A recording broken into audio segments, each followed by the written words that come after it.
Nama asli Syekh Siti Jenar adalah Sayyid Hasan Ali Al-Husaini. Dilahirkan di Persia yang sekarang dikenal dengan Iran. Kemudian setelah dewasa mendapat gelar Syekh Abdul Jalil, dan ketika datang untuk berdakwah ke Caruban, sebelah tenggara Cirebon, dia mendapat gelar Syekh Siti Jenar atau Syekh Lemah Abang atau Syekh Lemah Brit. Syekh Siti Jenar adalah seorang sayyid atau habib keturunan dari Rasulullah Shallallahu Alaihi Wasallam. Nasab lengkapnya adalah sebagai berikut.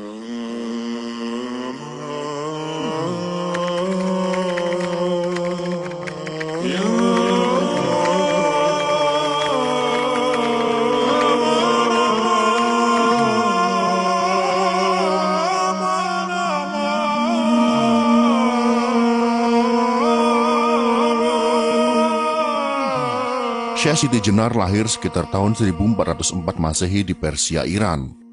Sejak kecil ia berguru kepada ayahnya, yaitu Sayyid Salih, di bidang Al-Quran dan tafsirnya, dan Syekh Siti Jenar kecil berhasil menghafal Al-Quran pada usia 12 tahun.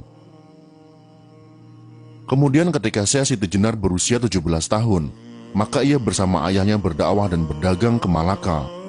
Saat tiba di Malaka, ayahnya yaitu Sayyid Salih diangkat menjadi mufti Malaka oleh Kesultanan Malaka di bawah pimpinan Sultan Muhammad Iskandar Shah. Saat itu Kesultanan Malaka adalah di bawah komando Khalifah Muhammad I, Kekhalifahan Turki Utsmani. Akhirnya Syekh Siti Jenar dan ayahnya bermukim di Malaka. Kemudian pada tahun 1424 Masehi, ada perpindahan kekuasaan antara Sultan Muhammad Iskandar Shah kepada Sultan Muzaffar Shah, sekaligus pergantian mufti baru dari Sayyid Saleh, yaitu ayah Siti Jenar, kepada Syekh Samsuddin Ahmad. Pada akhir tahun 1425 Masehi, Sayyid Saleh beserta anak dan istrinya pindah ke Cirebon. Di Cirebon, Sayyid Saleh menemui sepupunya yaitu Sayyid Kahfi bin Sayyid Ahmad. Posisi Sayyid Kahfi di Cirebon adalah sebagai mursyid Thariqah Al-Mu'tabarah Al-Ahadiyah dari Sanad Utsman bin Affan, sekaligus penasihat agama Islam Kesultanan Cirebon.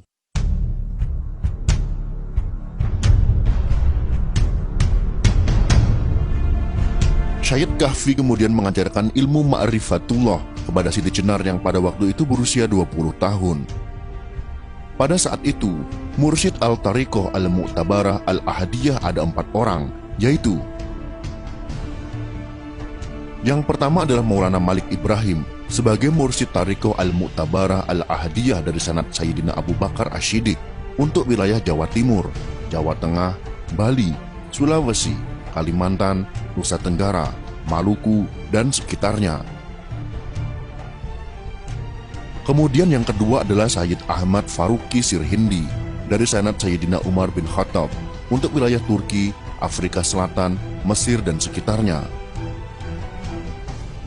Yang ketiga adalah Sayyid Kahfi dari Sanad Sayyidina Utsman bin Affan untuk wilayah Jawa Barat, Banten, Sumatera, Campa, dan Asia Tenggara.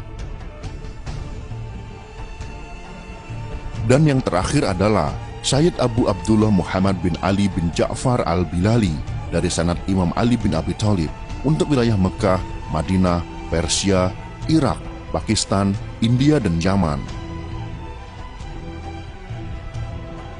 Kitab-kitab yang dipelajari oleh Siti Jenar muda kepada Sayyid Kahfi adalah Kitab Fusus Al-Hikam karya Ibnu Arabi, Kitab Insan Kamil karya Abdul Karim Al-Jili, Ihya Ulumuddin karya Al-Ghazali, Risalah Kusyairiyah karya Imam Al-Kusyairi, Tafsir Ma'rifatullah karya Rusbihan Bakli, Kitab At-Tawasin karya Al-Halaj, Kitab At-Tajali karya Abu Yazid Al-Bustami, dan Qut Al-Qulub karya Abu Thalib Al-Makki. Sedangkan dalam ilmu fikih Islam, Siti Jenar muda berguru kepada Sunan Ampel selama 8 tahun dan belajar ilmu Usuluddin kepada Sunan Gunung Jati selama 2 tahun.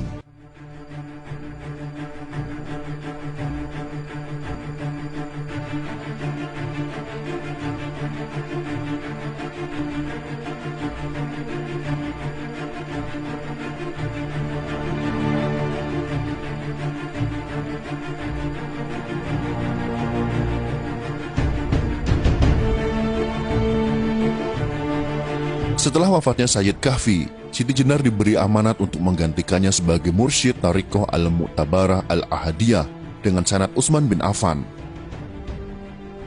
Di antara murid-murid Syekh Siti Jenar adalah Muhammad Abdullah Burhanpuri, Ali Fansuri, Hamzah Fansuri, Syamsuddin Pasai, Abdul Rauf Sinkili, dan lain sebagainya.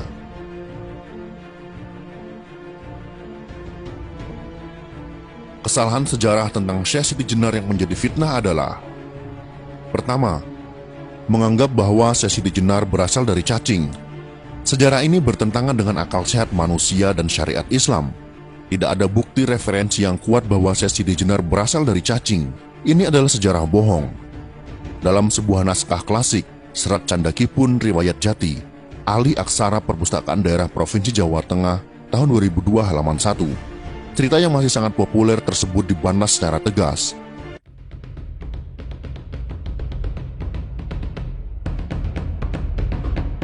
Wondene kacarios yen lemah bang punika asal saking cacing.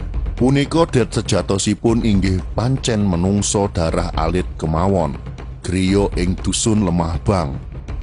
Yang artinya dalam bahasa Indonesia adalah, adapun diceritakan kalau Lemah Abang, yaitu Syekh Siti Jenar, itu berasal dari cacing. Itu salah. Sebenarnya ia memang manusia yang akrab dengan rakyat jelata, bertempat tinggal di desa Lemah Abang.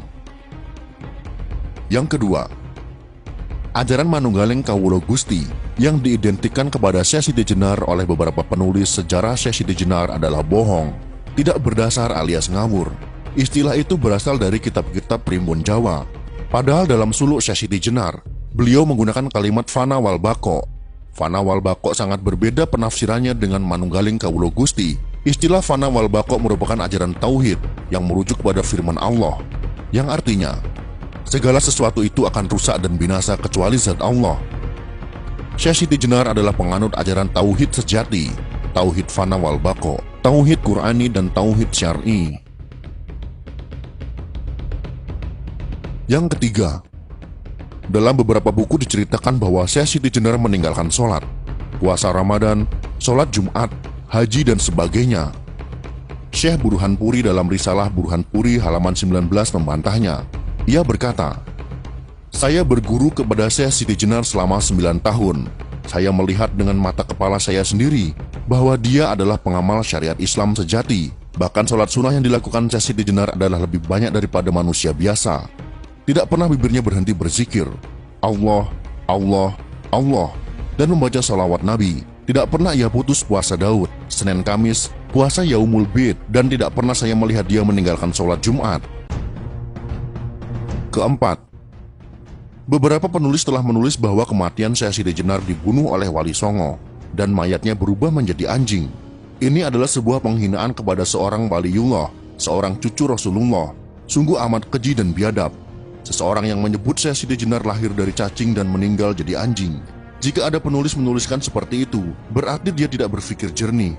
Dalam teori antropologi atau biologi kuantum sekalipun, manusia lahir dari manusia dan akan wafat sebagai manusia. Maka kami meluruskan riwayat ini berdasarkan riwayat para habaib, ulama, kiai dan ajengan yang terpercaya kewaraannya. Mereka berkata bahwa Syekh Siti Jenar meninggal dalam kondisi sedang bersujud di pengimaman Masjid Agung Cirebon setelah sholat tahajud, dan para santri baru mengetahuinya saat akan melaksanakan sholat subuh. 5. Cerita bahwa Syekh Siti Jenar dibunuh oleh 9 wali adalah bohong, tidak memiliki literatur primer. Cerita itu hanyalah cerita fiktif yang ditambah-tambahi agar kelihatan dahsyat dan laku bila dijadikan film atau sinetron.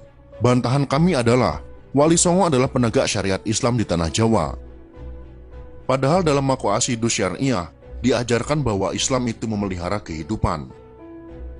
Tidaklah mungkin 9 waliullah yang suci dari keturunan Nabi Muhammad akan membunuh waliullah dari keturunan yang sama.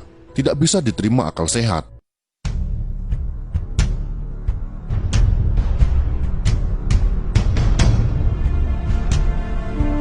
Penghancuran sejarah ini menurut ahli sejarah Islam Indonesia, yaitu Az-Zumardi Azra, adalah ulah penjajah Belanda untuk memecah belah umat Islam agar selalu bertikai antara Sunni dan Syiah, antara ulama syariat dengan ulama hakikat. Bahkan penjajah Belanda telah mengklasifikasikan umat Islam Indonesia dengan politik divide impera, yaitu politik pecah belah, dengan 3 kelas, yaitu yang pertama kelas santri yang diidentikan dengan 9 wali, yang kedua kelas priyayi yang diidentikan dengan Raden Fatah dan Kesultanan Demak. Dan yang ketiga adalah kelas abangan, yaitu diidentikan dengan Syekh Siti Jenar. Jika memang benar ini adalah ulah penjajah untuk melaksanakan politik pecah belah, maka kita harus waspada terhadap upaya para kolonialis, imperialis, Zionis, Freemansori yang berkedok orientalis terhadap penulisan sejarah Islam. Hati-hati, jangan mau kita diadu domba dengan sesama umat Islam. Jangan mau umat Islam dipecah belah. Mari kita bersatu dalam naungan Islam untuk kejayaan Islam dan umat Islam. Itulah sekelumit kisah tentang Syekh Siti Jenar yang sebenarnya, menurut versi yang kedua ini, dan dari pandangan yang sangat berbeda dengan versi pertama. Materi ini adalah karya dari Kiai Haji Sohibul Faroji Al-Robani yang kami kutip dari sumber online. Silahkan kalian ambil yang baik dan buang yang buruk dari video ini. Semoga informasi ini dapat bermanfaat untuk kita semua. Jika kalian suka dengan video ini, silakan berikan jempol ke atas. Dan jika kalian menganggap video ini bermanfaat, maka bagikanlah untuk teman-teman Anda yang lain. Terima kasih sudah menonton.